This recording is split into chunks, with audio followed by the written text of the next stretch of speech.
Good morning, good afternoon, good evening, whatever time it is where you are.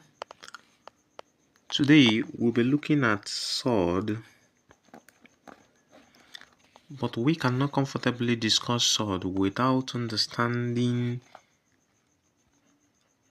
the term or the words rational and irrational numbers. Rational and irrational numbers.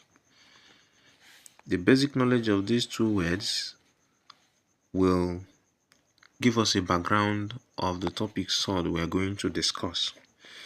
Now, what is a rational number? A rational number is a number that can be expressed as a ratio of two integers, say a over b, where b is not equal to 0. That is a fraction. A rational number is a number that can be expressed as a fraction, where the denominator of the fraction should not be 0. We call it rational. Example of rational numbers are whole numbers. Whole numbers are rational numbers, say 1, 2, 3, 4, and so on and so forth, can be expressed as a fraction because I can write 1 as 1 over 1, I can write 2 as 2 over 1, I can write 3 as 3 over 1. So they can be expressed as fraction where the b, which is the denominator of the fraction, is not 0. Other definite fractions such as 2 over 3, 2 over 5, 1 over 2 are rational numbers. Even 5 over 2, whether the denominator is greater than the numerator or the other way around, it does not matter.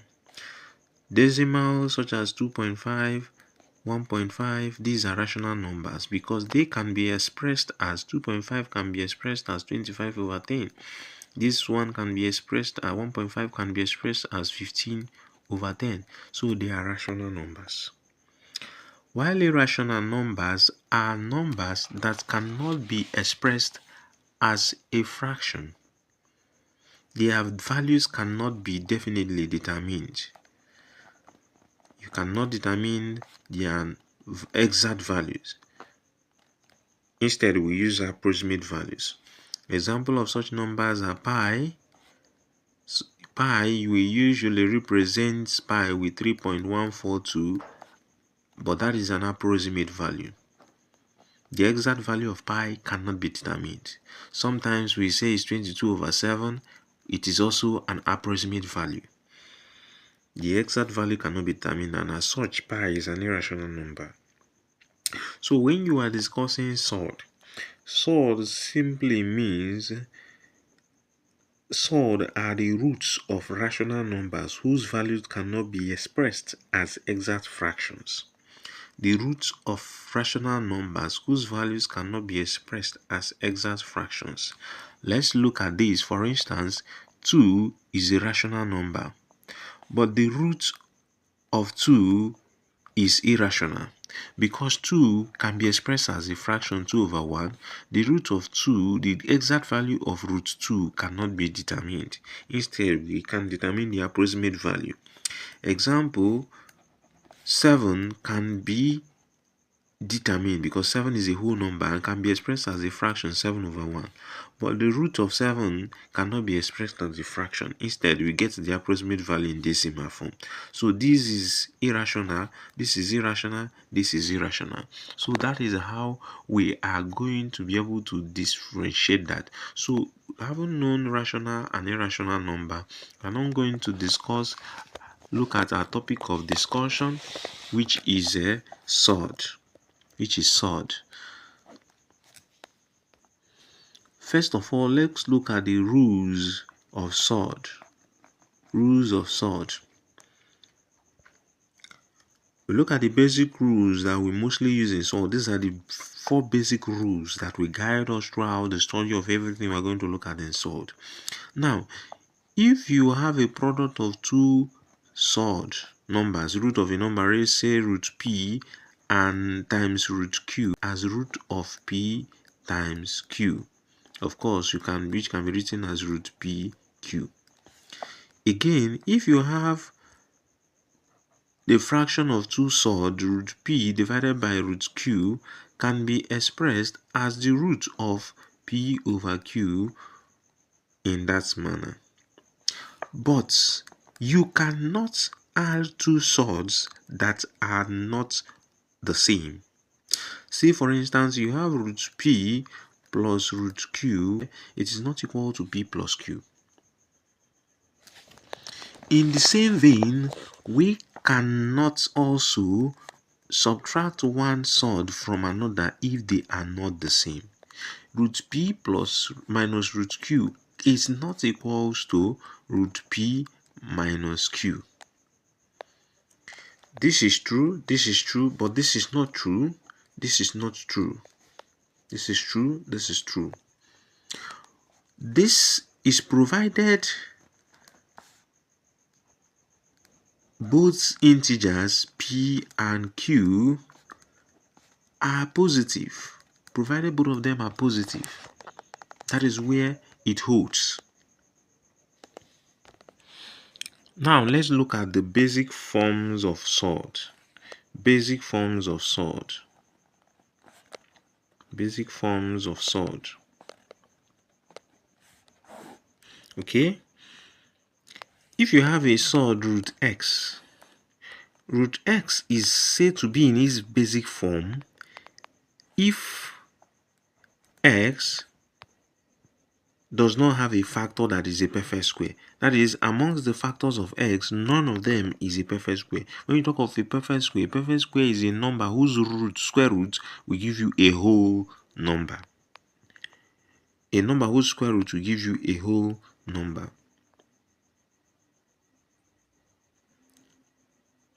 So it means that root x will only be a basic if root s cannot be broken down into 2 factors, where one or more of them is exactly a perfect square. Example of a basic form of sword, we have roots.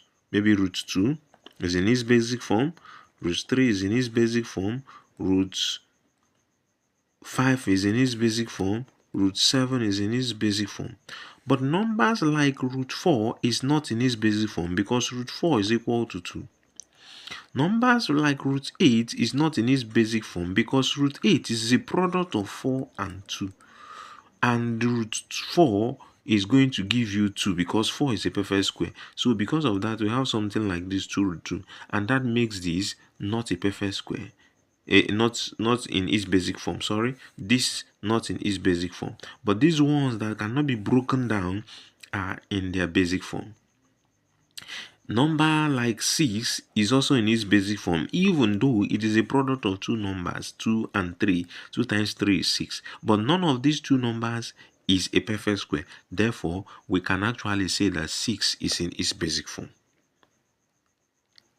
But when we have broken down a number such as, let's say, a number such as 32, you know that 32 is a product of 16 and 2, and 16 is a perfect square and thus can be written as 4 root 2. If we do that, this is now in its basic form. This is not in its basic form. This is now in its basic form. Why? Because it has been broken such that root 2, which is the remaining number that is still in third form, cannot be broken down again. So this is the basic form of root 32. So having understand that, we are going to now look at similar swords. We are going to now look at similar swords. Swords are similar if their irrational parts contain the same numerals. Swords are said to be similar if their irrational parts contain the same numeral. So swords are similar if the irrational parts are exactly the same. If you look at these 3 examples that we have here, this sword A root x and B root x are similar because the irrational part root x are equal. The same applies to these 2 root A and 5 root A are similar because the irrational part root A are same.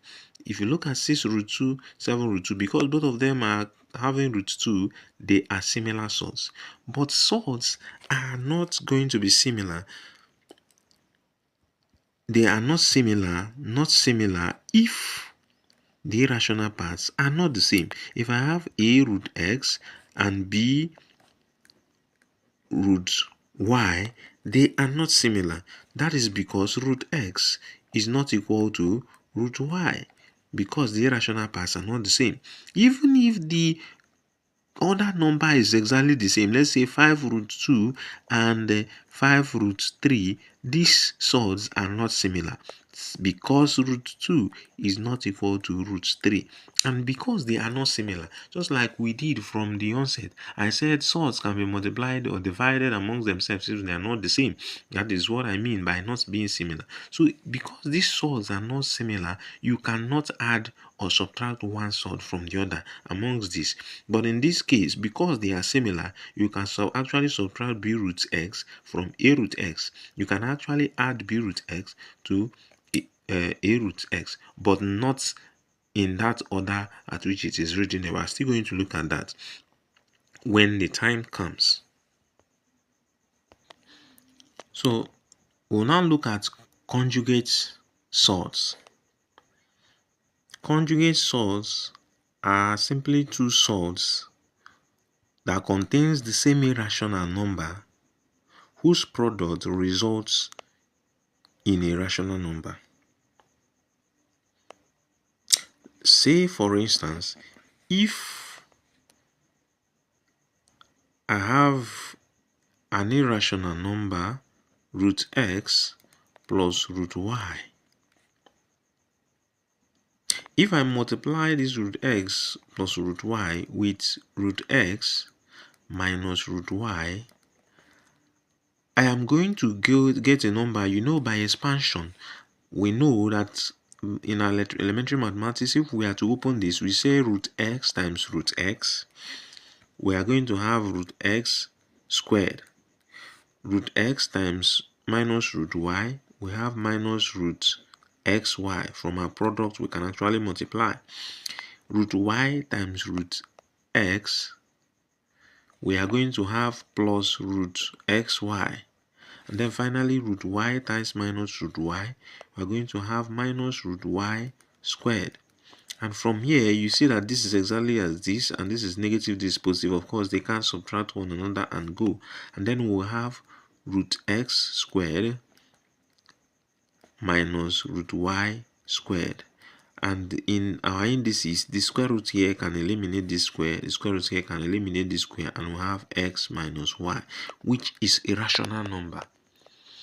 So two irrational numbers of the same content multiplying each other to give you a rational number, one is a conjugate of the other. If this was positive, you realize that when you multiply both, you will not get a rational number. Some of the terms in the number will be irrational. So in that vein, we can actually say that the conjugate of root 2 plus root 3 is root 2 minus root 3. We can say that the conjugate of 5 minus root 2 is 5 plus root 2. We can say that the conjugate of root 2 minus root 3 is root 2 plus root 3. Furthermore, we can say that the conjugate of minus root 5 plus root 3 is minus root 5 minus root 3. So if you look at the comparison between these two numbers, the number and its conjugate, you realize that the difference between this and this is this sign. When this is positive, this is negative. When this is negative, this becomes positive. So the conjugate of this is this, and the conjugate of this is the other. So that is how we determine the conjugates of a surd. Now let's look at simplification of surd.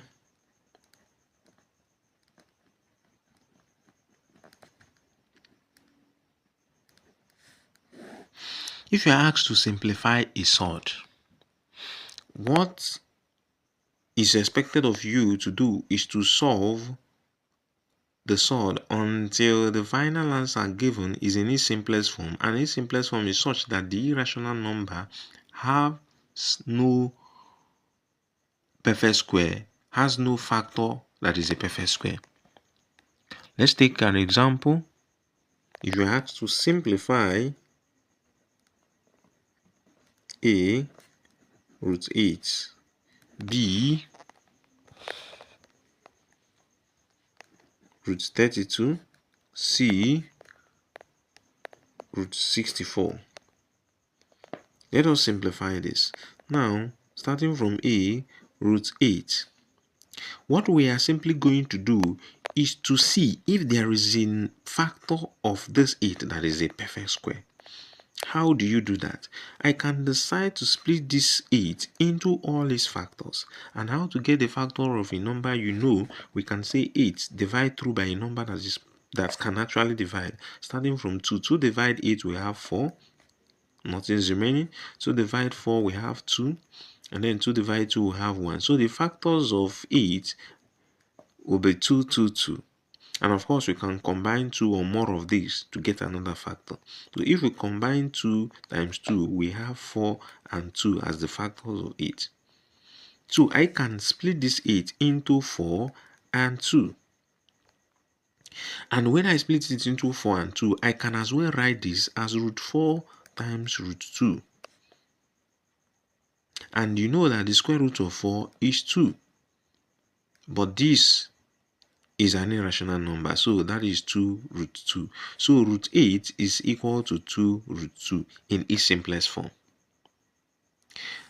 If we look at example B, we have root 32. Root 32, from what I did here, can be split into 2 factors. I can have 16 times 2. I can actually have 8 times 4. But looking at this one, I have already gotten a perfect square because I know that I have root 16 and root 2. And of course, root 16 is a perfect square whose roots will give us a whole number. The square root of 16 is 4 times root 2. And of course, we'll now be written as 4 root 2. Therefore, the square root of 32 is equal to 4 root 2 in its simplest form.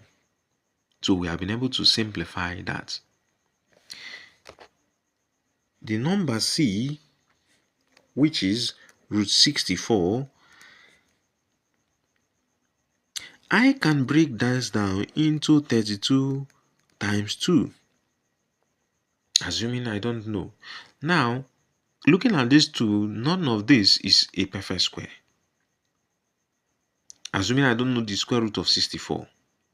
None of this is a perfect square. But I know that 32 is also 16 by 2. 16 times 2 is 32, then times this 2. Then I will realize that I have gotten two numbers as well. 16 is a perfect square and 2 times 2 is 4.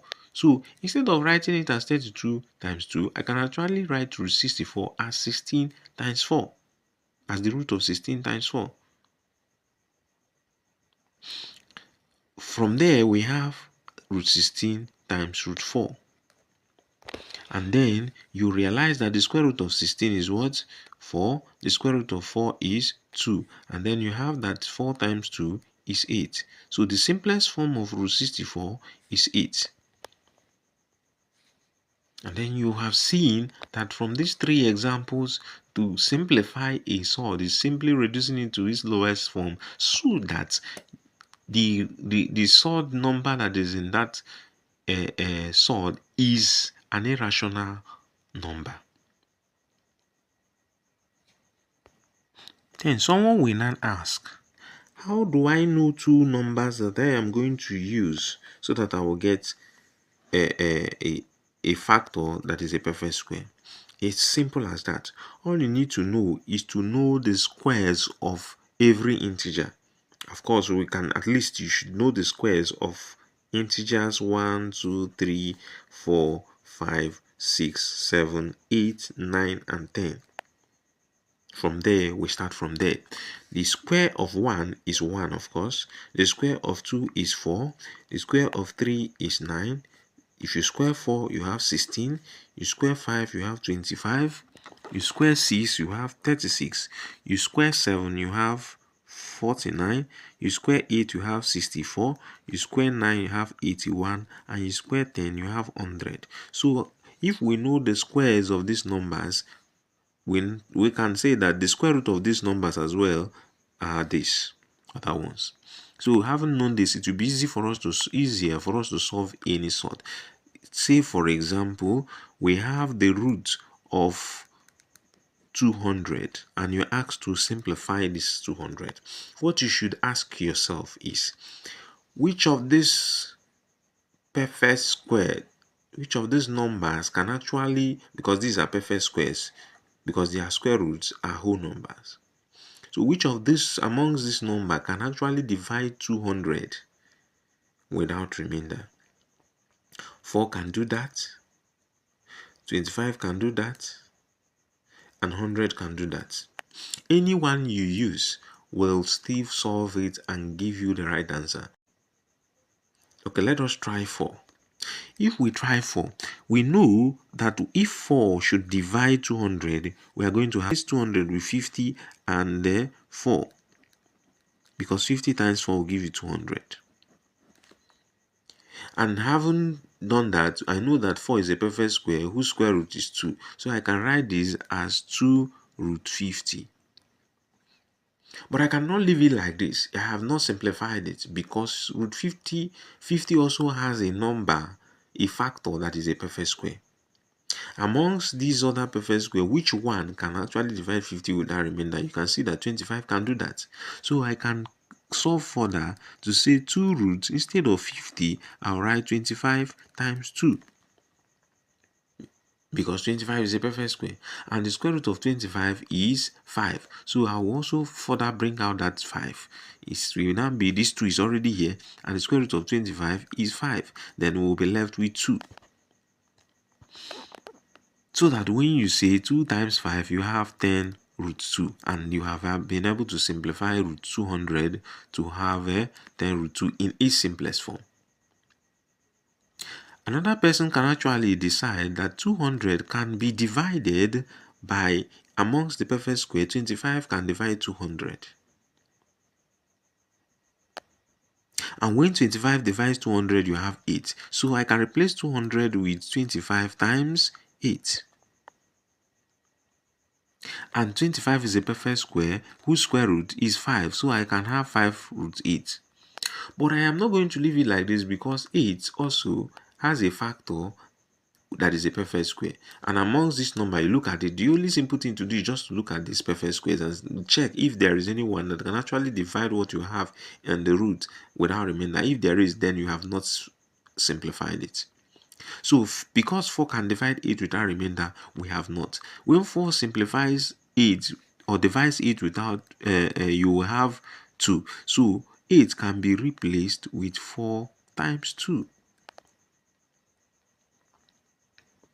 And when you do that, you will now see that this is equal to 5 is already here before, and the square root of 8 is 2. Then the 2 will be left, and 5 times 2 will give us 10 root 2, which you can see is the same as the one we solved initially, but not the same method. Another person can actually decide to say 200 is divisible by a perfect square 100.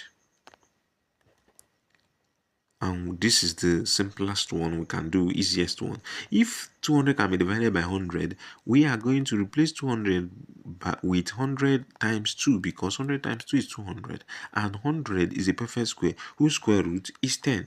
And so we can say this is 10 root 2, and we have been able to simplify this. So the easiest way to simplify a surd or to reduce a surd to its lowest form is to actually, amongst the perfect square you have, look for the highest perfect square that can divide the number in that root without remainder.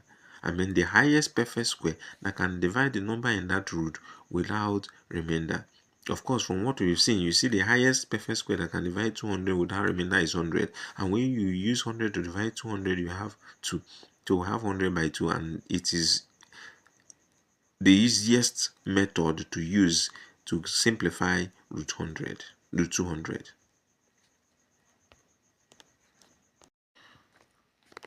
Just like we can simplify a single surd to its lowest form or its simplest form, we can as well express a surd in its simplest form as a single surd. Take for example, you are asked to express in single surd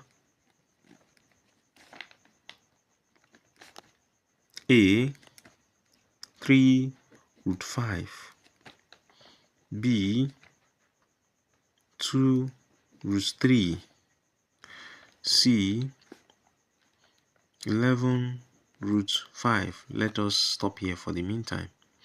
Okay, if I am to simplify A or to express A as a single surd, what they are saying is that we should not have this. It should be in a single form, that is a number inside the root. We know that 3 root 5 can be written as 3 is a number. The square of 3 is 9. So I can write this 3 as root 9, because I know that the square root of 9 will give me back 3. So instead of writing 3, I can write root 9 times root 5. And of course, we know that from what I have explained initially, that two surds of different numbers can actually be multiplied. This can be written as root 9 times 5, and then 9 times 5 is equal to 45, and we have root 45. So in a single form, 3 root 5 is equal to root 45. Solving number B, we have 2 root 3, and I will ask myself, what is the square of 2? 2 squared is 4. Then I can write 2 as root 4, because the square root of 4 will still give me back 2. So I have not committed any crime, times root 3. And this can as well be written as root 4 times 3, which can be written as root 4 times 3 will give me 12. It therefore means that 2 root 3 is equal to root 12 as a single surd. Finally, number C, 11 root 5 can be written as, I will find the square of 11. 11 squared will give me 121, yes. And that means the square root of 11 is what? Square root of 121 is what? 11. So I can write this as root 121 times root 5. And that can be written as root 121 times 5. And root 121 times 5 will give me the square root of 605, if I'm not mistaken. It therefore means that 11 root 5 in a single form is the square root of 605.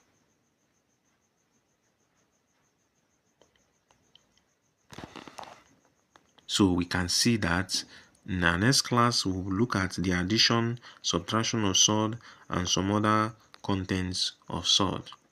Thank you for listening and watching.